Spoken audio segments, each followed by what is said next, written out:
majority are young people. If we get it right with devolution, if we get it right with good governance, isn't it not again for young people? But why do young people choose to say that is other people? Sisi ile tumepewa ni help peke yake, but it's a sweetener for us to pass that one, that devolution thing, for us to pass that good governance thing. I mean, I choose to look at it differently. Gerald, the basic definition of politics according to Harold Laswell is that politics is about who gets what, how, and when. Constitution is a political process, much as it's a legal process. So we must ask ourselves, what is in it for us in this constitution making, according to the pursuits of these two gentlemen, Raila Odinga and Uhuru Kenyatta. So we must ask ourselves, as young people who are interested in politics and economic sector, what is in it in this document for us? If it is giving us a road deal, we have all rights to oppose it. It's our democratic right. And it's also a political right. So you have chosen to oppose it? We have chosen to oppose it as it is. Yes. So it's one thing when you're opposing it. There are people in Nyanza region. I will give you as a matter of fact. Yesterday there was a guy called Austin Onyango who was who actually made a press, who was one of the press guys yesterday. And you shouldn't profile youths from Nyanza as if they are not opposing this document. There are actually youths in Nyanza region who have fundamental challenges with this document, and just the same way there are youths in Central who have supposedly supporting this document. Let me ask you guys, there's something quite interesting as I try to lose here. Kwani youths from different regions have different, they're supposed to look at it differently. What? If you come from Nyanza, you're supposed to support it, and from Central you're supposed to support it. That is true. We are debating. Why are you balkanizing you? We are debating.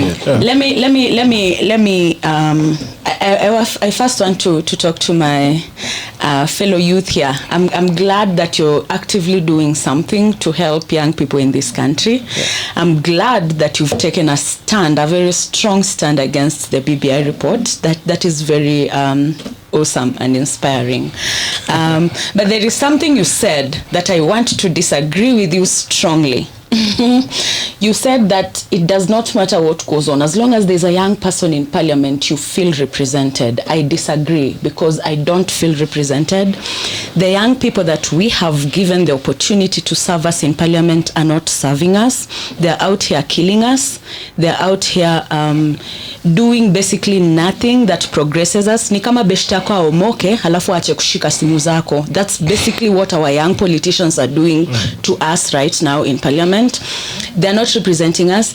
I agree they might sponsor a bill or two here, but sponsoring a bill at this moment shouldn't be our priority. Our priority should be getting that bill implemented. For instance, look at the bill that Sakaja supported, the National Employment Authority bill.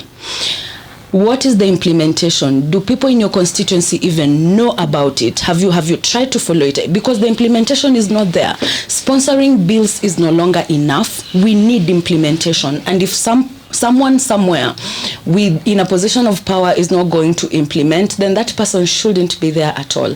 And on that note, we just don't need young people to be in parliament. We need young people with leadership qualities and principles to be in parliament so that we can feel represented. If a young person who has ideologies that I can buy into goes into parliament, then I'm going to feel represented. But Babu Owino does not have any ideologies that I can relate to.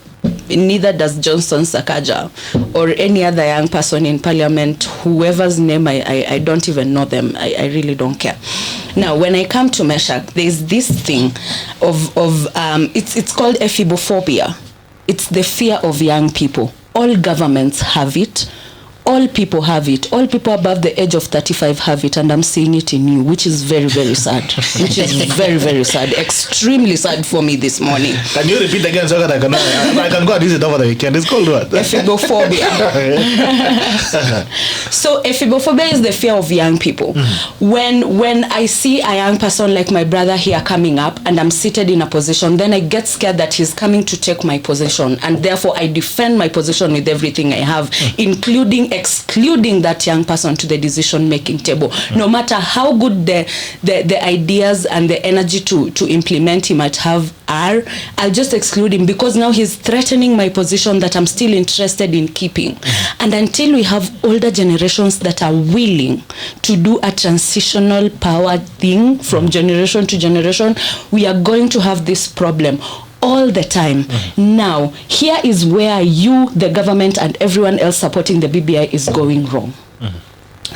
The majority of the people in this country are young people, yeah? They're people under the age of 35. Majority globally, not just in this okay, fine, yes, majority globally. Yeah. Systematically also globally. Yeah. Spaces, political spaces, decision-making spaces, board spaces are excluding young people systematically. Now, if we are making up 75% of the population of Kenya, when laws are being made, who are these laws supposed to be made for? For future. Yes, for us, the 75% for the people, majority, the majority and future generations. Yes. But then when you look at the laws that are currently being implemented in Kenya, do you think they represent what young people need and want? Because I will tell you this, young people, we appreciate the peace that comes with good politics. We do. We appreciate devolution. We appreciate the decisions that are made by good leaders, which we do not have, and you know it. Tusidanganyane, we lack good leaders in this country. So therefore, we cannot appreciate these things. Now, the people who are in leadership do not understand our needs and our wants, number one. Therefore, they cannot make laws that will help us achieve our needs and our wants. I will tell you something that someone at the UN Habitat told me when I was looking for funding for civic education. It is not in the interests of the powers that be to have a population of young people that is informed and woke. Why do you think so? Because we will hold them accountable, and they lack transparency and integrity to be held accountable. When we say young people have been excluded, we mean it, because we need laws right now and policies that will drive us towards industrial revolution. We need laws and policies that will drive us towards technological revolution. What are you currently doing? Expanding the executive. We don't give two shits who is president as long as resources get to us the way they should get to us. And that is what young people are fighting for. Equitable sharing of resources. Now, understand that before you criticize us. So, Lucia, who has been holding these resources? The only people in power: Raila Odinga, Uhuru Muigai Kenyatta, William Samoei Ruto, Musalia Mudavadi, Moses Wetangula, Kalonzo Musyoka, Charity Ngilu. Should I continue? That's what you think. The list is endless. No, it's not what I think. It's what it's evident. Which country do you live in? Stop behaving like an upper deck person. Come down to reality kindly. Lucia, I Because think we you are know. the one who should come down here. I mean, I'm very much down. I'm just wondering. No, you're just not living in reality. I'm just wondering, what exactly do these young people want? That we wake up one morning and ask them, go to State House, today it's yours. I mean, how do you know how the likes of Raila Odinga rose to where they are?